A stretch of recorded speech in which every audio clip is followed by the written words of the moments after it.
The movie opens on what appears to be a perfectly ordinary, beautiful morning at an American airport. The date is September 11th, 2001. Inside the bustling terminal, people are hurrying to their gates, carrying coffees and luggage, preparing to board United Airlines Flight 93. Looking around the boarding area, the passengers represent a diverse cross-section of everyday life. There are successful businessmen traveling for meetings, young students, parents returning home to their families, and ordinary people embarking on routine trips, however. Mingling silently among these innocent passengers are uninvited, sinister guests. These men blend into the crowd perfectly, their faces devoid of emotion, moving with cold, calculated precision as they wait for their flight to be called. The airport announcer's voice echoes through the terminal, declaring that Flight 93 is ready for boarding. Holding their tickets, the passengers line up and filter onto the plane. Finding their assigned seats and stowing their luggage, at first, everything is incredibly mundane.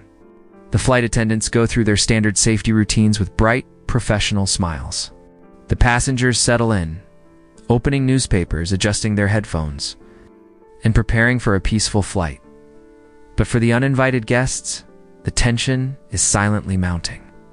Their hearts race as the massive aircraft taxis down the runway. With a powerful roar of the engines, Flight 93 lifts off, piercing through the clouds and ascending into the bright morning sky as Flight 93 reaches its cruising altitude.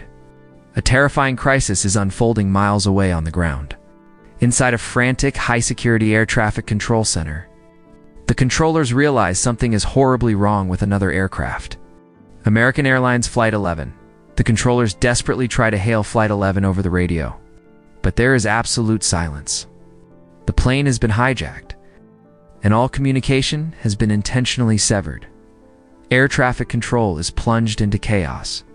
The situation turns from alarming to horrific when the control center intercepts a haunting, chilling transmission from Flight 11 over the radio. The controllers hear a call from a passenger talking about someone in the plane violently stabbed and attacked by hijackers. The sheer brutality of the situation paralyzes the room. Meanwhile, high above the clouds on Flight 93, the passengers remain entirely oblivious to the terror unfolding on other flights. A quiet, unassuming man stands up from his seat, grabs his backpack, walks down the narrow aisle toward the airplane bathroom. Once inside, he locks the door. He unzips his bag, revealing heavy blocks of C3 plastic explosives. With practiced, terrifying calmness, he begins carefully assembling a deadly, timed suicide bomb, strapping it securely to his body. This man is one of the terrorists. The hijacking of Flight 93 is about to begin. Down on the ground, the unthinkable happens. Breaking news flashes across every television screen in America. A commercial airliner has just crashed directly into the North Tower of the World Trade Center in New York City. The nation watches in absolute shock as thick, black smoke billows into the sky. The families of the passengers on Flight 93 see the horrifying news on their televisions. Panic immediately sets in. The wife of a passenger named Tom frantically picks up the phone and calls the airline authorities.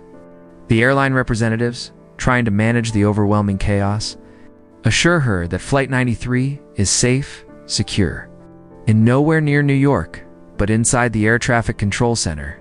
The nightmare escalates.